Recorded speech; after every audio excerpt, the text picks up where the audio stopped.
Volkes, gib du jetzt deine Stimme ab. Wenn ja, dann tritt für mich ein, so wie ich für dich eingetreten bin. My dear fellow Germans, a sudden commotion has come over the German people. Now even those circles are beginning to stir, which until now have been deaf to the constant warnings that we have been trying to address to the mass of our people almost without interruption for the past 3 years. Of course, many people still do not know why they are upset. They believe that perhaps it is only about so-called special privileges, or about the restriction of freedom of speech, or about the politicization of the civil service, and so on. Certainly, all these are extremely serious matters. Today, however, it is about much more. It is about a huge process of destruction of our people and our fatherland. This is happening now before our very eyes. All these things would be trifles in themselves if they did not represent characteristics of a process which has been taking place for many years and whose end will be a horrible one. We can all sense that now two worlds are colliding with each other, and not only here, but everywhere we look, in the now oppressed Russia, in Italy, in France, and in England, etc. A relentless struggle between the ideals of the national-minded and the nebulous international. It is a struggle that now goes back almost 120 years. It began at the moment when the Jew received the right of citizenship in the European states. The political emancipation of the Jews was the beginning of a madness, for with it one gave full civic rights and equality to a people which was racially much more clearly and abruptly demarcated than all others, which always formed and will always form a state within the state. Perhaps not all at once, but it went just as it does today, and as it always has gone. First a little finger, then a second and a third, and so bit by bit, until at last a people which still in the 18th century appeared to be completely alien came to possess politically the same rights of citizenship as ourselves. And that's exactly how it went economically as well. The mass industrialization of the people meant the crowds came into being. Unfortunately, not properly handled by concentration of great large masses of workers in the cities. Those who had the moral obligation to take care of them. In parallel with this, however, there was a gradual monetization of the entire labor force. The share system came into being, and as a result the stock exchange gradually became the conductor of the entire national economy, but the owners of this institution were, and are without exception, Jews. I say without exception because the few more than who participate in it as non-Jews are in the end nothing more than token Christians who are needed to keep up the pretense to the broad masses that these institutions are natural to all peoples and their economies, while in reality they are institutions which correspond exclusively to the essence of the Jewish people and thus also spring from it. At that time, Europe stood at a crossroads. It began to divide into two halves, Western Europe on the one hand and Central and Eastern Europe on the other. Western Europe first advanced in industrialization, especially in England. Crowds of agricultural laborers, sons of farmers or ruined farmers themselves, poured into the cities and formed a new fourth estate. But there is one important fact here which many fail to take into account. England, like France, had relatively few Jews. The consequence of this, however, was that the great masses concentrated in the cities did not come into direct contact with this foreign nation, and the aversion which would necessarily arise did not find sufficient nourishment. Finally, the Jews of England, who at that time numbered scarcely 50 to 60,000, were able to Europeanize themselves with playful ease to such an extent that they remained hidden from the primitive eye of the common man, and he could not notice them as pillars of the economy, but especially as the bearers of great capital. They no longer appeared as foreigners, but as Englishmen themselves. This prevented anti-Semitism from gaining fundamental power in these countries.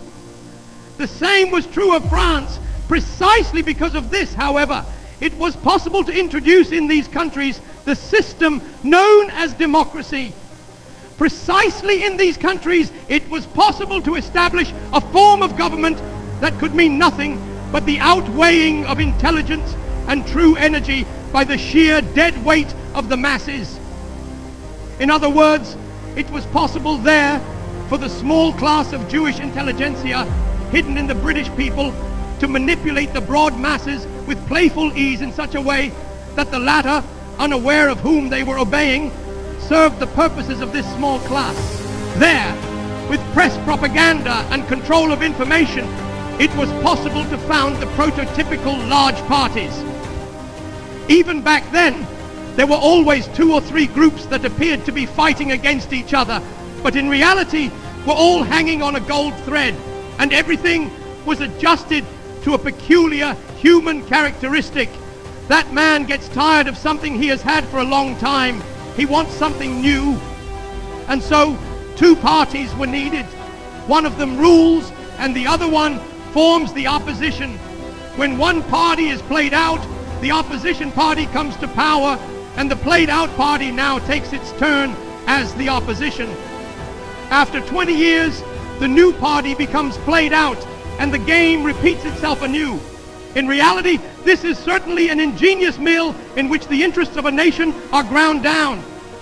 As is well known, such a thing is called self-government of a people. In the process, we always find 2 main buzzwords, freedom and democracy, as figureheads. Freedom is understood to mean, at least among the authoritative bodies that actually govern, the possibility of plundering the broad masses without limits or resistance.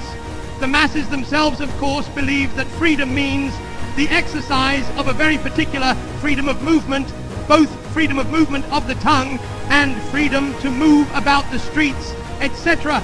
A bitter deception. On the whole, we can say that England, as well as France, put on the chains of slavery already back then. With a bronze firmness, these states are in Jewish chains as long as the Jew himself does not feel the necessity and expediency of a change in this condition. This change will also occur there in the foreseeable future. Now, what is the difference between this Western Europe on the one hand and Eastern and Central Europe on the other? Here, industrialization did not happen as quickly. The masses streamed more slowly from the static countryside into the cities. Only slowly did the large cities develop here, and it took a long time for a 4th estate to form in Germany as well. In addition to this, there was the fact that both in the East and in Germany, the presence of the Jew was constantly felt by the broad masses because of his greater numbers, so that the whole people had an inner instinctive aversion to him among all classes, but most of all the peasant, the worker, and the honest petty bourgeois. On the other hand, a part of our own aristocracy and a certain circle of merchants to whom money and gold are everything were the most quickly corrupted. If political contamination was already more difficult because of the large number of Jews and the consequent aversion of the mass of our people, the difficulty was increased by a form of government which did not place ultimate authority in the hands of a weak-willed and irresponsible so-called majority, but which was traditionally anchored in a personal apex, the monarchy. At that time, the Jew had to admit to himself that in these countries the resurrection of an enlightened despotism would by no means be impossible. There were 3 powerful factors at the disposal of the head of state. The army, with a huge, wonderfully well-coordinated officer corps. The body of civil servants, with its enormous apparatus of completely dutiful officials. And a great broad mass of people who were inwardly still free from any poison. And if we add to this the fact that at that time the national intelligentsia in Germany was still almost exclusively predominant, that even wholesale trade was still in German hands, that above all the young, flourishing, rich industry was of German origin and German ownership, and that further the enormous peasantry, the last reservoir of a nation's strength, was still completely uncontaminated and healthy, we understand the following consideration of the Jewish people who at that time were gaining political equality. When, through industrialization, a new fourth estate is formed in the cities, there is a danger that this fourth estate will fraternize with the monarchy, and that, on this basis, a people's kingdom or people's empire will come about, willing and ready to deal the death blow to the international financial powers. Therein lay a grave danger for Jewry if the broad mass of the then forming labor force had come into national hands and had then seized the nation as a true social catalyst, if the liberation of the individual estates had taken place organically step by step, and if the state form had later been based on this, then what many hoped for on November 9th, 1918 would have come about: a national social state. For socialism as such is anything but an international creation. As a noble conception, it has grown exclusively in Aryan hearts and reaches its intellectual apotheosis only in Aryan minds. It is completely foreign to the Jew. He will always and forever be the born private capitalist of the most exploitative kind, and it is no coincidence that the great pillars on which some later mistakenly tried to build the foundation of a so-called people's enlightenment were all without exception opponents of the Jews.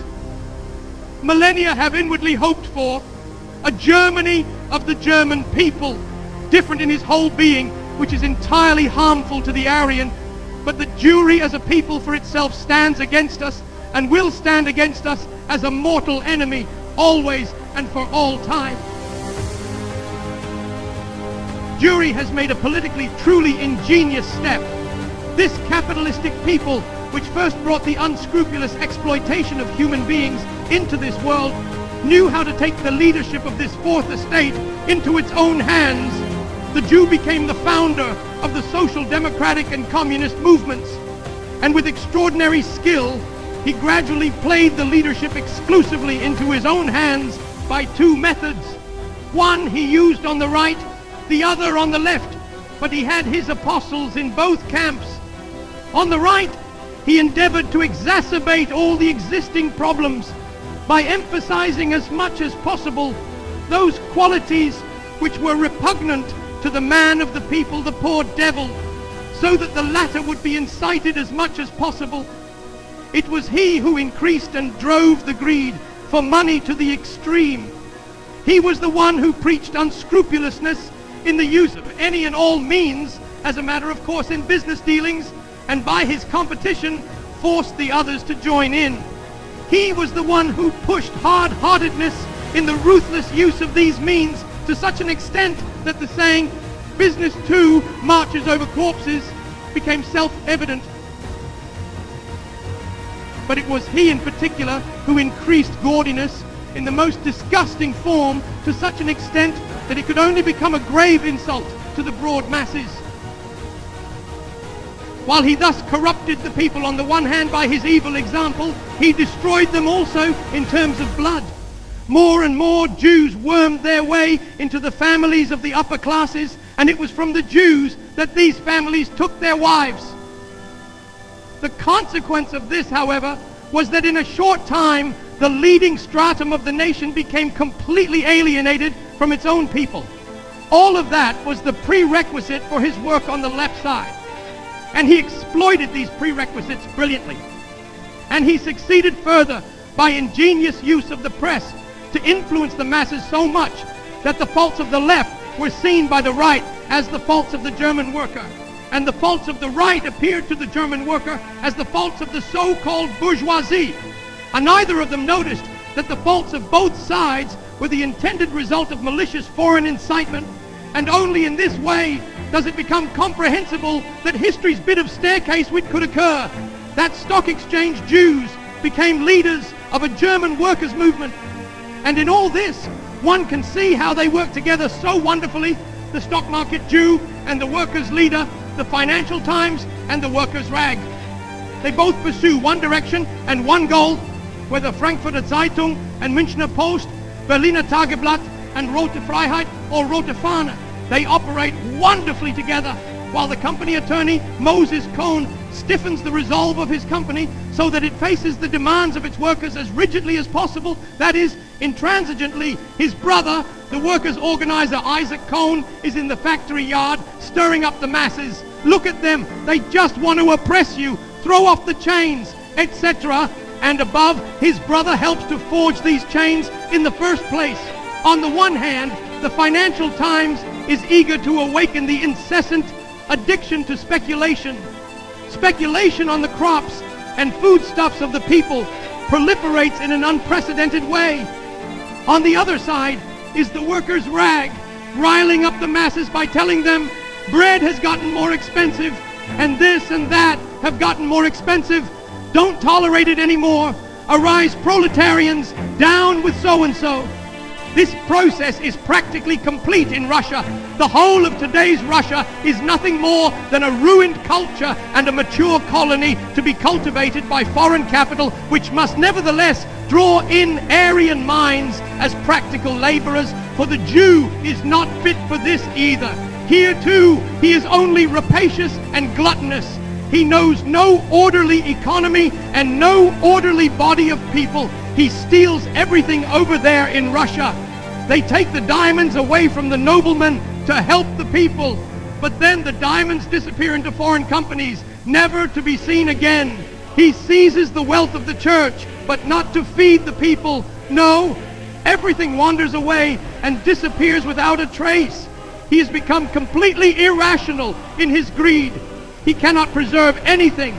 He has only the drive for destruction in him. Once he has destroyed everything, he will collapse along with that which he has destroyed. It is a tragic fate that has struck the people of the northeast of our fatherland. In the past, we were often supposed to get upset about some bandit who received his just punishment here or there. When an anarchist was put up against the wall in Spain, there was a great howl in our country about this sacrifice of the most precious human blood. When a Max Holtz is brought before a court of justice in our country, the so-called German press never tires of reporting in long articles exactly how he, as the apostle of a higher conviction, is being unfairly condemned. And if a stock exchange bandit is hanged somewhere in Hungary, then that is enough to boycott that whole state. Yes, there must be a boycott, because this state has a human life on its conscience, and we are so infinitely sensitive. Today, however, more than 30 million people have been slowly martyred to death in the East. Some on the scaffold, some by machine guns and similar means, some in actual slaughterhouses, and millions through hunger. And we all know that this wave of hunger is creeping on. It is all lies and deception. What is declared about the aid delivered there? What does aid mean when on one side there is this greedy werewolf who eats up all this aid himself? They'll call you a reactionary, a monarchist, and a pan-Germanist if you criticize today's conditions. I ask you, what would be the state of Germany if there had been no criticism at all during these 3 years? I think that in reality, there has been far too little criticism. Our people are unfortunately far too uncritical. Otherwise, they would not only have seen through many things long ago, but would have shut them down with their fists. Thus, the crisis is reaching its climax. The day is not far off when the German Revolution will have to be pushed forward for the reasons mentioned above. The leaders know too well that it cannot go on forever as it is today. It will be possible to raise prices 10 times by 100%, but it is questionable whether the Germans will accept 1 billion marks a day in salary only to starve to death at the end of the day. It is questionable whether one will be able to maintain this great deception of the nation. The day will come when it will not be possible, and that is why we have to make provisions. And so Germany is now entering that stage whose extremes Russia has already felt.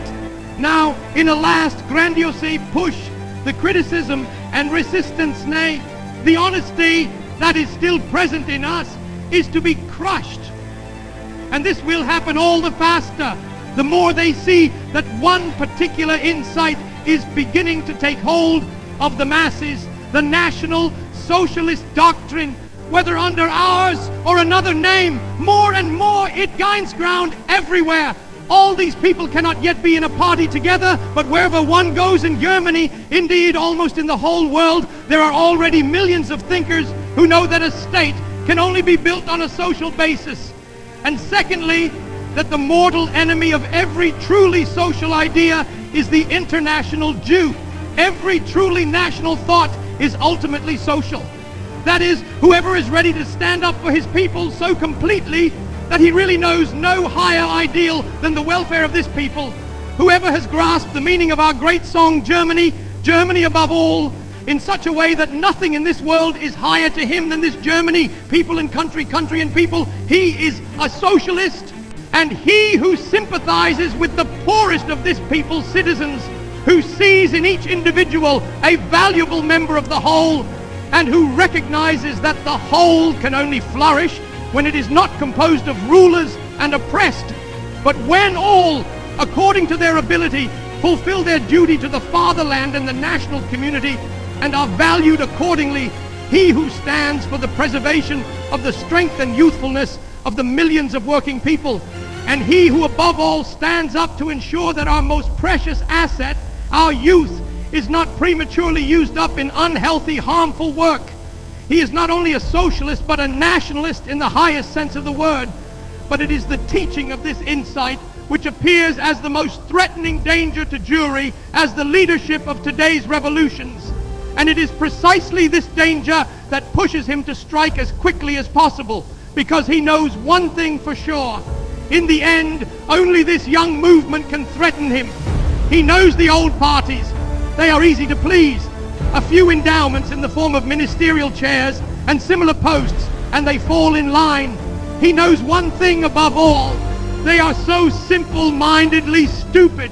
Every day they prove correct the saying that he whom the gods would destroy, they first strike blind. They are struck blind, and so the gods must want to destroy them. Yes, just look at these parties and their leaders, Stresemann and whoever else. They are truly harmless. They do not grasp the root of the problem. They all still believe that they can fight a battle, which is a battle like none other in this world, through leniency, humanity, and compliance. Through leniency, they believe they can show the opponent on the left that they are willing to compromise in order to stop the deadly cancer somewhere in the middle. No, and 1,000 times no. There are only two possibilities: victory or defeat. We know that the so-called law for the protection of the Republic coming from Berlin today is nothing more than a means of silencing any criticism. But we also know that they will now try, by all means, to make the last minds who see disaster approaching in Germany disappear in time.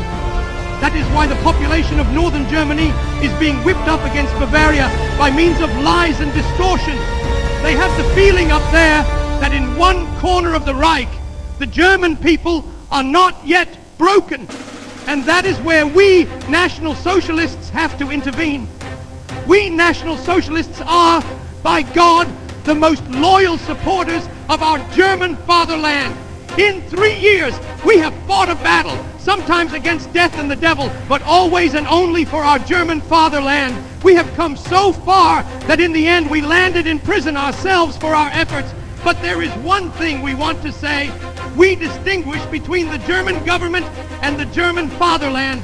If some half-Asiatic scoundrel here in the Landtag or in the Reichstag in Berlin accuses us today of not being loyal to the Reich, I would ask you not to grieve over it.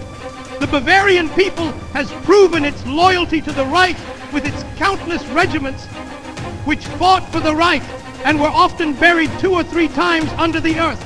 We are convinced, and this is ultimately our only great faith, that the German Reich will once again rise out of this most bitter misery and all this hardship, different from how it exists now, not as a birth of misery and wretchedness, but that we will once again have a true German Reich of freedom and honor, a real fatherland for the entire German people, and not a haven for foreign crooks.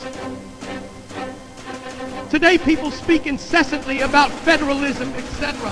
I beg you, don't rail against the Prussians while groveling before the Jews, but show yourselves stiff-necked against those now in Berlin.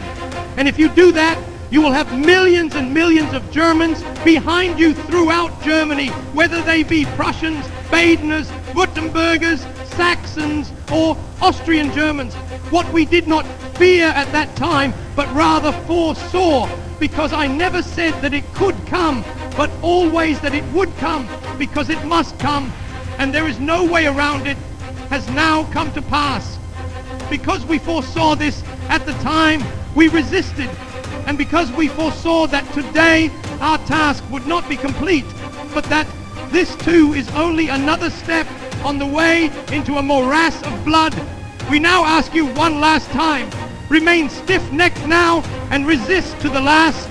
We National Socialists, who for 3 years now have done nothing but preach, insulted and besmirched by all, mocked and ridiculed by some, blasphemed and slandered by others, we cannot go back.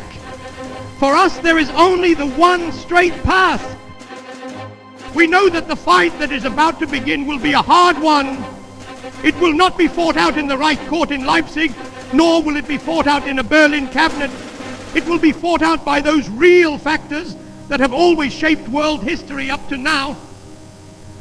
I heard a few days ago in a ministerial speech that the rights of a state could not be eliminated by simple majority decisions, but only by treaties. Bismarck had something slightly different to say about this. He said that the fate of nations could not be determined by majority decisions, nor by treaties, but only by Blut and Iran. There should be no doubt about it. We National Socialists will not let Jewry cut our throats without fighting back. In Berlin, they might organize dinner parties with the Jewish executioners of Soviet Russia. Here, they will never do that. They may today begin to set up the Cheka, the Extraordinary Commission in Germany, and let it operate freely. We will never submit to such a Jewish commission. We have the rock-solid conviction that if 7 million people in this state are determined to stand up for their no to the last, then the evil specter over the rest of the Reich will collapse into nothingness. For what Germany needs and longs for today is a symbol of power and strength. So, at the end of my speech, I have to make a special request to those of you who are young. There is a very special reason for this. The other parties train their boys in mouthing off. We would rather train them physically, because I'll tell you this, the boy who does not find his way to where the fate of his people will ultimately be decided, who only studies philosophy and sits behind his books or at home behind the stove, he is not a German boy. I call upon you, join our storm divisions. No matter what slander and calumny you hear about them, you will know that they are formed for our protection, for your protection, and thus not only for the protection of the movement, but for the protection of a future Germany. And if you are blasphemed and if you are besmirched, then hail to you, boys. You already have the good fortune to be hated at the age of 18 and 19 by the worst scoundrels. What others have to fight for, this highest good of distinguishing the honest man from the bandit, falls into your lap as a bit of good luck in your youth. Be confident that the more they slander you, the higher you will rise in our esteem. We know that none of use could speak if it were not for you. We know and see that our movement would be crushed if you did not protect it. Today, you are the defense of a movement that is called to revolutionarily transform Germany from the ground up, so that what so many expected on November 9th may come to be a German Reich, a Germanic, and for our sake, a German Republic. Every battle must be fought to the end. Better that it comes sooner rather than later. And the one who goes into the fight with the most confidence from the start stands the most secure. And this highest confidence we can carry in our hearts, for whoever is the leader of the German people on our side today, by God, has nothing to gain but everything to lose. He will have one great guarantee. Whoever fights for us today cannot win great laurels at present, much less great wealth. Rather, he is likely to end up in prison. Whoever is a leader for us today must be an idealist, if only because he leads those against whom everything seems to conspire. And finally, take this one assurance with you. If this fight were not to come, Germany would never get peace. It would languish, and at best finally perish as a rotten corpse. But we are not destined for that. We do not believe in the downfall of our people. We believe that the disaster which today our Lord God sends upon Germany is the scourge which will whip us up to a new greatness, to a new power and glory, to a Germany which for the first time shall fulfill what millions of our best through centuries and millennia have inwardly hoped for. A Germany of the German people,